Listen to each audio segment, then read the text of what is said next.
Well, all right, people, we are back. I haven't checked out any of the races. We have a couple of vehicles: Lone, Streeter 1, Japan, Honda Integra Type R. In the last one, we did recustomize the NSX a little bit, and I think it turned out really good. So what I'm gonna do this time around is switch over the parts to this car, kind of go through it and see how it drives now. It is going to drive pretty much the same, but it is gonna look a lot better while doing so. And yeah, I feel like, dude, is that that's also an NSX? Yeah, that one looks a bit more insane than mine does. Kind of wish we could have taken the Liberty Walk edition, because that one looks really good. Dude, I love the UI. Or not the UI, but the theme of the event. Saturation is down a bit, contrast is a bit higher, I feel like, because that was something that I never felt with like the Crew 2, and even with the Crew 1 I always felt like they had a lot of races. They were all very different as well. For the most part, a race is a race. It's always gonna feel somewhat the same, but you're also able to like diversify and make them a bit different, which is good. Okay, honestly, the NSX is handling very well. It looks amazing. That's like the biggest part of it. But yeah, so in the beginning we didn't have a lot of races in this game, which made it like very to say the least, but it is getting better. It's getting a lot better, and the fact that they integrated integrated a new customization system for like stands and stuff like that was such a big motivator as well. Talking about stands, I want to see if we can do something to this, because this one is extremely high. I was gonna say, I doubt we can do a hell of a lot with this. If we put on, yeah, okay, so this one is just gonna have that fitment. I'm not gonna bother. It kind of is what it is with this car. So some of the old cars that have been in the game for a long time, they kind of messed up the alignment and stuff. It is actually sitting a lot better. We're not even driving my car. Okay. Or no, there's no way this is our car. I put max parts on it. It should be our car though. I am so confused, because now that they've taken down the saturation, especially for the blue, I do not know if this is our car or not. I have not driven this car in so long, so I don't remember what it feels like either. But judging by how it feels to drive, I would assume that this is a stock one. Okay, never mind. It is blue, so it should... Okay, so maybe it is ours. I am so confused, dude. It feels so slow. Okay, it is our car. I'm stupid. I forgot the fact that we had the widebody kit and stuff on it, which I kind of want to take off. Yeah, this car is so confusing to me, because it feels extremely slow, but it really isn't that slow. 286 is not that bad for an old Nissan C. Like, honestly, it's not that bad. Topping out at about 310 seems to be like the max. I guess it did very well. I don't know why we were put against my old Ghost when I drove the Bugatti against this, but yeah, I mean, we weren't fast. Let's just say that. But dude, I gotta check, because did I honestly mess up with the parts? Is that what happened? It is a Streeter 1 car. That is why. So I don't know why I was able to choose. Let me put these parts back onto a Streeter 2 car. So that is why it feels so slow. Gotcha. But now that we've done that, because it was sitting really high, so we can stance it out. I am so confused, dude. I am so extremely confused, because I wasn't able to stance it out, but now I am. What does it look like bringing it out like this? It looks very stupid. Okay, so let's just bring it down. Let's take this baby for a spin. See whether or not it can drive. Okay, dude, the tire spin. I think it looks clean, but I do think that maybe we should go the aggressive route with this car, because it's looking a bit weird with the aftermarket taillights. Do we get this race again? I mean, sure, but we did it last week. It's with a different theme this time. I guess that's something to be happy about, maybe. I think the game looks a lot better when like wet and stuff. Ubisoft is a very shit company, okay? Like, it's going way downhill for that. But Ivory Tower, it still feels like a company that really cares about what they're doing. And I think that is the simplest way I can explain why I like the Crew over Forza. Because Forza seems to be a mainstreamed, mass-produced product. Was Motorfest, or the Crew in general, still feels like a passion project. And I think that is also why they're keeping such a huge part of their fan base on the game.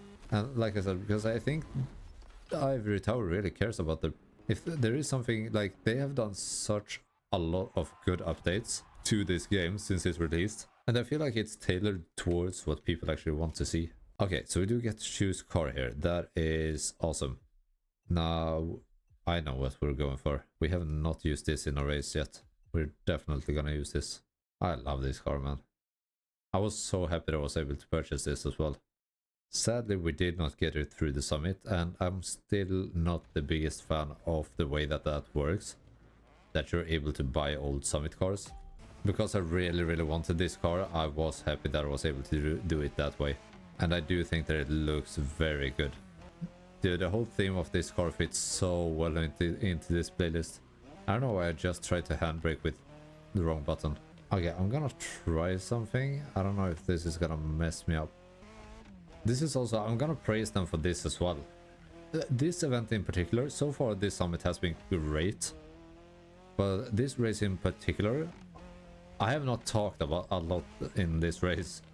Because I'm just stunned. I think it looks so good. Okay, not right now, but usually this is kind of the theme that I run with my setup as well.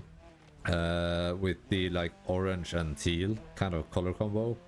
In a lot of cases, not all the cases, but in a lot of cases that color combo is really good. And I couldn't put my finger on why I like this playlist or summit so much beforehand. But now after doing this race, I know exactly why it is. And it is because it's like, it has my favorite color combination in it. Dude, I love this. I wish they could make this into a playlist. Like actually, if they made this into a playlist theme, I would be so happy. I'm just even, like, I'm not bothered about the race, I'm just taking it all in. I think this is my favorite. Disregard the rewards for the summit, because they are quite shit. But the summit in itself, like the races in this summit, I absolutely love it. This is my favorite summit so far, I think. Like, just throw a bunch of JDM cars at me and let me run this again. No, oh dude, that was such a sick picture. We even performed well, and I didn't even try. But dude, I have to say this over and over again. No, we're gonna drift. No, I can't drift in this game. I can't drift in this game. Low key, I might cut this out because I can't drift. It still looks sick though, so I will do it. But I should probably switch to sequential as well, because I am really gonna struggle in automatic, because I can't keep it to like what I want to keep it to. Oh yeah, I should definitely switch. Now I'm not gonna do it because I want to see if I can actually do this in automatic as well. But it is not looking good for my, or not too promising I should say. Dude, it is so hard to keep it going because it does change gears by itself. Kind of the whole point of the automatic. Okay, I'm gonna run this back at some point and do it way better. Okay, 58k is above where we need to be, but I'm not gonna say that it's above the average. Definitely not. I think this is way below average.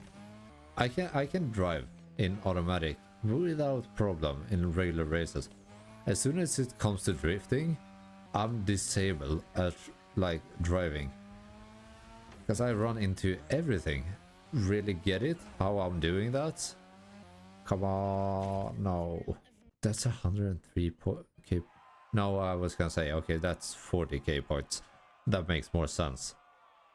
So we're gonna leave that one for now, but I'm gonna go back, do it in sequential, and I should be able to get way over 100k points in that race. So I wouldn't worry too much about that, to be fair. Now we get to try out the NSX that we saw in the beginning of last episode. I think this one looks really good. I like our red one a bit more. So one thing that I need to do is fix my Supra. My Supra is looking like so bad. Even this one with the whiteboard kit looks good, but I think I want to redo mine and take off the whiteboard kit, because I think the whiteboard kit really fits on the, I don't remember what that edition was called, but you know, the one that you got from the JDM playlist. That one has the whiteboard kit on it, and I think it really fits that car. But for the regular Mark IV Supra, I don't think the whiteboard kit really fits the car. I think that body line is like, it should be a bit more narrow, and the wide body kit really like destroys the whole car, in my opinion. I've always been a really big advocate for like wide body kits.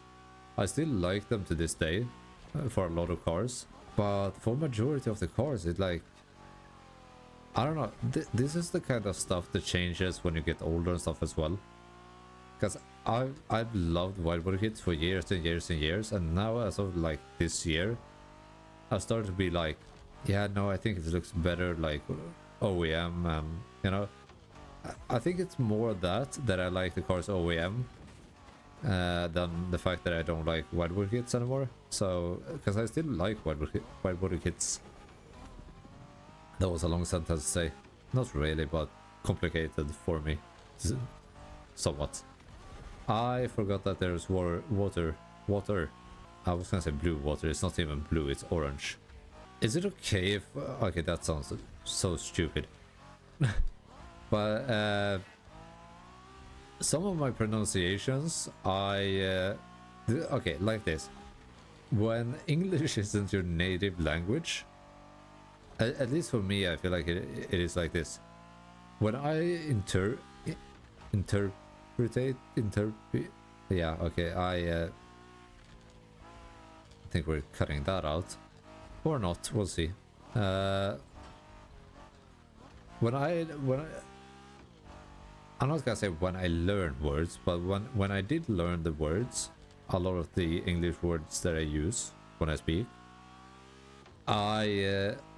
those have kind of been gathered from different countries, from different experiences, which in return makes the accents for them a bit different.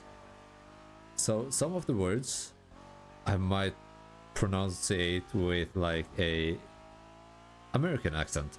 So I say I generalize when I say that, because I know America has a lot of different accents, but you're gonna see what I mean. And when I say some other words, I might have like a sort of a British accent to them, and yeah, I know Scottish, Irish, but I'm calling them British, okay, because it's gonna make more sense. And sometimes I do have a very Swedish pronunciation on them, which that is probably how it should be. But then there are also a couple of words that I have a German accent on, which I understand can be because of the fact that I am Swedish, I speak Swedish, and you know, the Swedish language is very similar to the German language. So they can be kind of mixed up. But I did also take German in school, and that was a secondary language that I tried to learn, and therefore sometimes they clash with each other when I try to say different words. I don't know if any of that made any sense to you guys, but it's just kind of me venting out about my so sometimes when I say water, like it's not water, it's more water. Different pronunciations for different words, and that is something that I have especially noticed now after a bit of doing this, that I do have, because when I firsted, yeah, okay, that makes sense. When I first started this YouTube video, I'm struggling, okay, I'm really struggling. God damn. When I first started off doing this YouTube thing, like I'm gonna call it a YouTube thing, because that's kind of what it is. I didn't talk a lot. I had a lot of problems pronouncing different words. I was not used to speaking English. Now that have grown increasingly better over the years, because I've been doing this for 2 years now, and if I want to gather something from this like experience of doing YouTube and stuff, it has been that my speaking capabilities for the English language has increased a lot, and that is something that I am really happy about. But yeah, so when I first started out, I didn't talk a lot at all. I had long pauses. I kept quiet a lot. When I said something, dude, I'm tired. When I said something, it usually didn't really make sense. Well, it kind of did make sense, but the sentences weren't that long. It was like very brief words and stuff like that. So if you go back and watch the older videos, I've done that, and it did not sound great at all. Still, I have a long way to go, but I do think that I'm definitely improving on the speech and stuff like that. And that is probably the big thing for me why I'm doing this. It really is to get better at speaking, both speaking English and speaking overall. Usually I am quite quiet person, if that makes sense. I don't really speak a lot overall, so I feel like this is a really good way for me to practice that, if any of that makes sense. I have definitely lost track of why I started this conversation or topic, but yeah, I have different accents for different words. That is how it's gonna be. I don't think it bothers anyone else more than it bothers me, so I don't think it's that big of a deal. But it's just kind of fun to reflect on sometimes. Now I think we're ending the video on that note. With that, I really hope you guys enjoyed. If you did, I would greatly appreciate it. If you leave a like. I did not see that car. I would appreciate it if you leave a like, a comment. You can comment whatever you want to comment. Comment about your day, comment about the video, anything that comes to mind. I'll happily read it and reply and everything like that. So if that's something you guys want me to kind of narrow down and put into place, then by all means let me know. Dude, the CSL was actually such a good vehicle to get. But yeah, so with that said, I greatly appreciate you guys watching and keeping on with this. So thank you for that, and thank you for watching. With that said, now then, goodbye, and I will catch y'all in the next one. Take care, guys. Have a good one. See y'all then.